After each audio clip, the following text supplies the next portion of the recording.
Hello, this is Zeke with Terrytown RV, and today we're taking a look at the Zinger 290 KB. Take a walk around and show you how everything works. So here we got the light on the front, up and down. In here is going to be your propane tanks.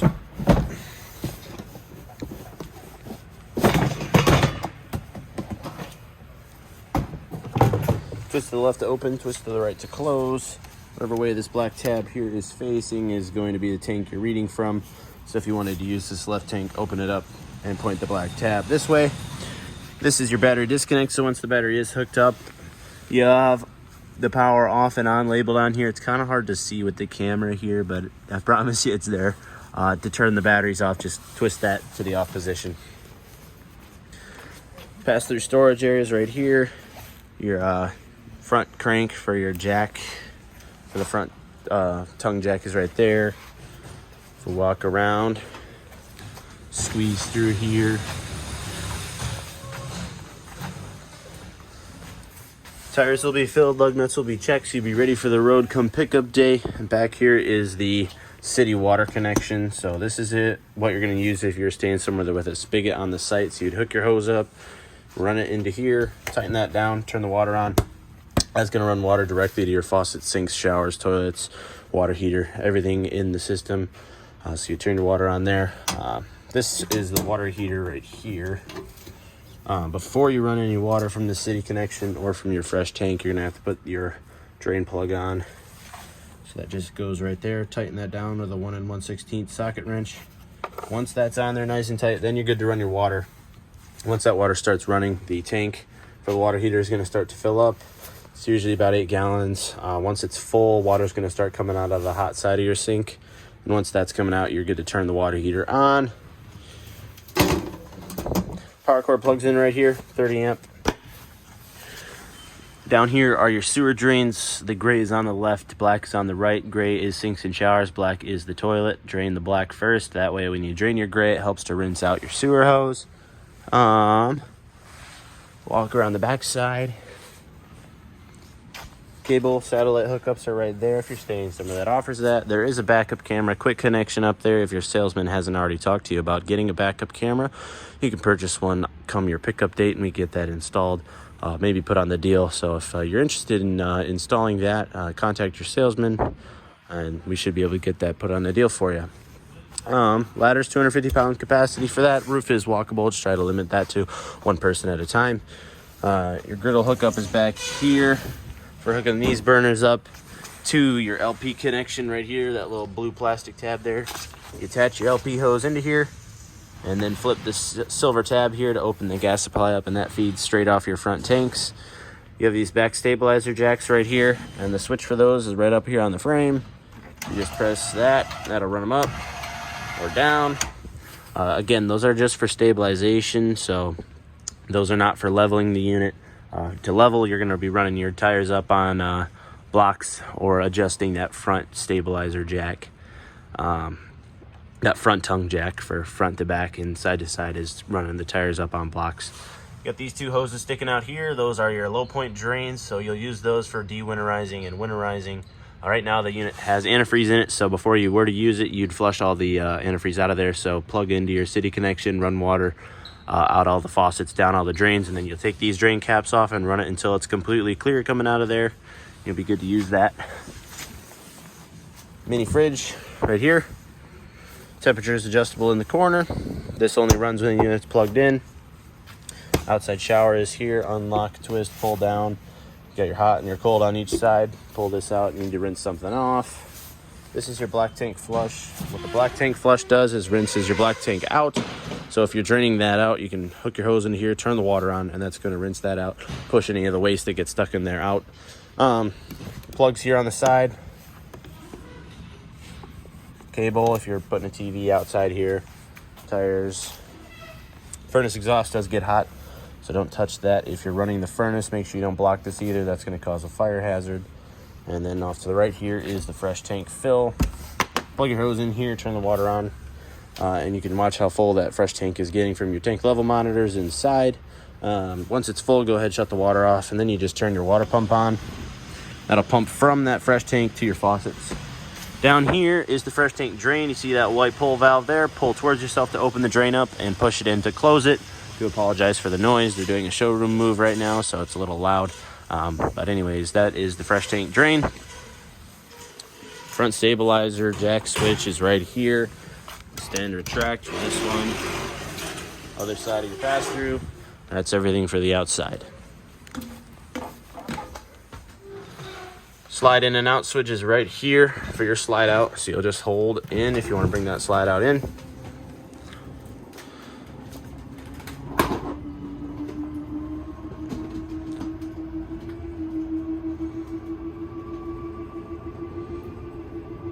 And if you want to run it out, hold the out switch. It'll make a little grinding sound when it's all the way out. That's how you know to let go of your button.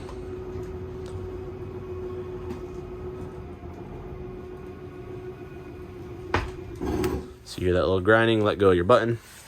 Your awning control is right here, in and out. So we hold out.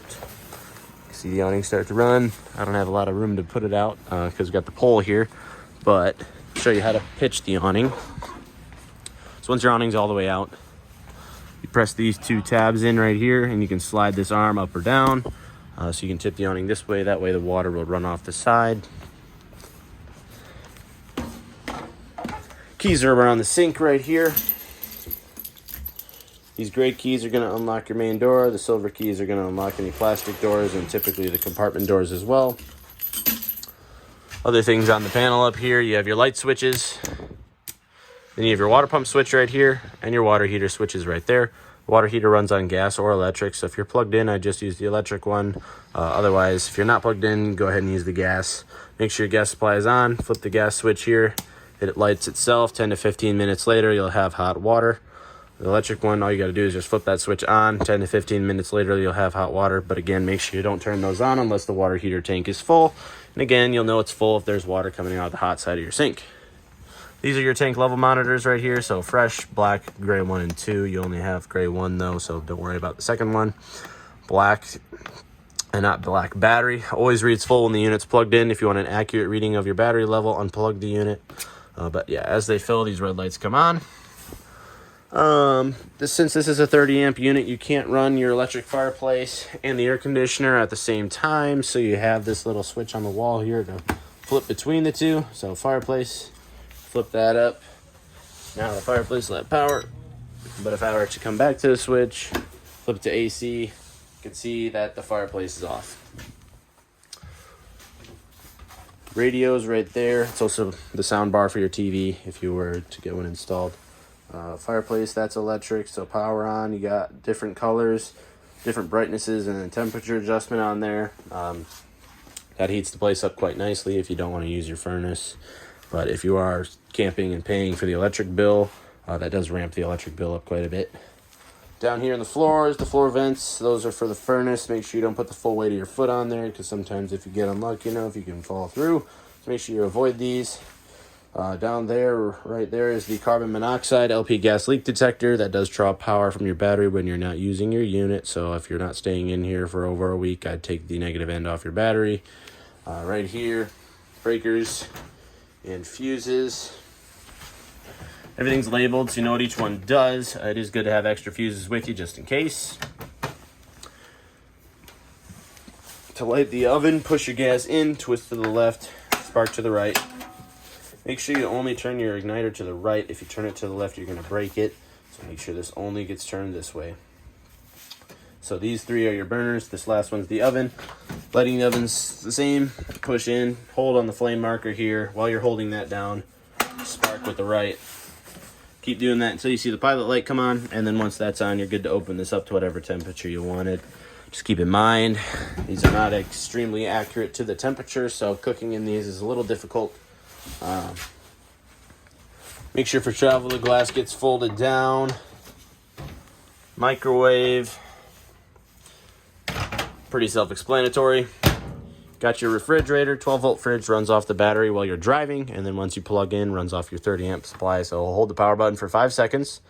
It's going to turn the fridge on, temperature up and down, and then this one's your freezer temps, up and down, and then this last one's night mode. Makes it run a little quieter. It's already pretty quiet though. In here, freezer, fridge. See if we got anything in the drawers. Yeah, so we got the fireplace remote, and then your bag, which typically has the appliance manuals in there, and then the sheet that'll show you where you got to go to find the owner's manual. Most of them are online now. This jackknifes down into a bed. Just pick up from the base, flops down like that. You have pull down shades, so push them up to open them up, pull them down to close them. For winter storage, make sure you have the shades up, otherwise they'll get sun bleached and won't work so well anymore. This also goes down into a bed. Pull the tabletop off, take that little black arm out. Tabletop sets down on these rails, and then the two back cushions fold and set down on top of the tabletop to cause that to be a bed. Thermostat right here, so you have your system to switch between the cool fan or the heat. So if we wanted to run the AC, slide all the way to the left, throw our temperature down. Fan speeds, auto, or run all the time. So if we want to just run it high, flip it all the way to the right. That comes out here. When you have those vents closed, it'll go through the ceiling vents all throughout the unit. If you were to slide these open, it's more just gonna blast straight into the living area here. If we want to run the furnace, slide the heat, adjust the temperature, put the fan on auto for the heat, otherwise the AC fan will kick on. It'll be loud for no reason. Down here is where the furnace is located at. Make sure your gas supply is on, otherwise it's not going to light. And when you turn it off, it goes through a cool down cycle so it doesn't shut down right away. Bathrooms in here, pedal flush toilets. Everything else is pretty self-explanatory, just faucets. The power to your fan is in the corner, that little black switch. The light switch is on the wall. Bunk room. This couch folds down into a bed exact same way as the other one. 300-pound capacity for those top bunks. You can mount a television here. The stickers mark where the bracket is, goes, where the stud is at.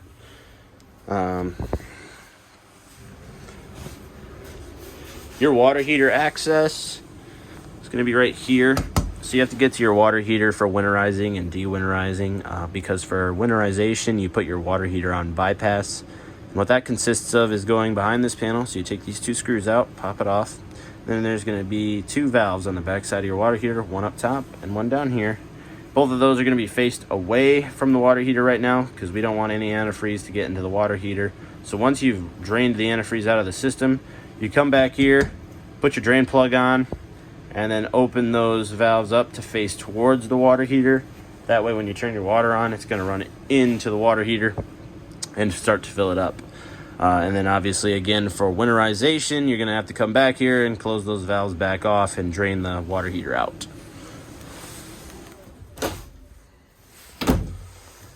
Storage. But we'll go check out the bedroom quickly. Bed lifts up. Have a little bit of storage underneath there.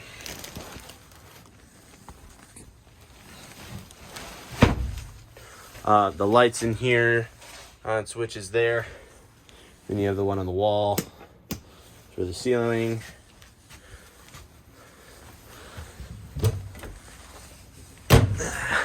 And your water pump for this unit is probably, back behind this drawer here. So you can see it right there. To get to that, you'll pull down on these black tabs here on the drawer. So there's one here, and then there's one on the other side.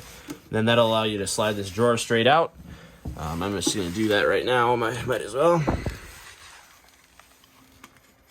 So hopefully you can see,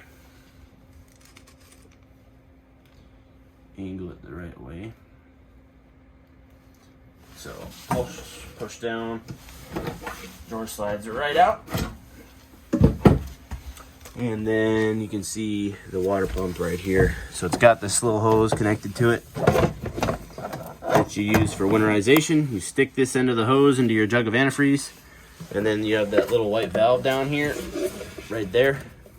And you'll flip it to face this hose, and then that would draw the antifreeze from your bucket of antifreeze, jug of antifreeze, so you can pump it through your faucets. Just make sure if you want to draw from your fresh tank, that little valve gets flipped back to the position that it's in right now. And then putting the drawer back on, slide these guys in, and then essentially you just got to line the drawer back up with the glides.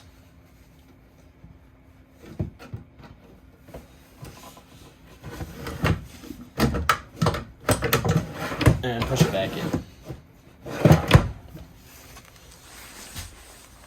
So that's how you do that. Well, hopefully that all made sense.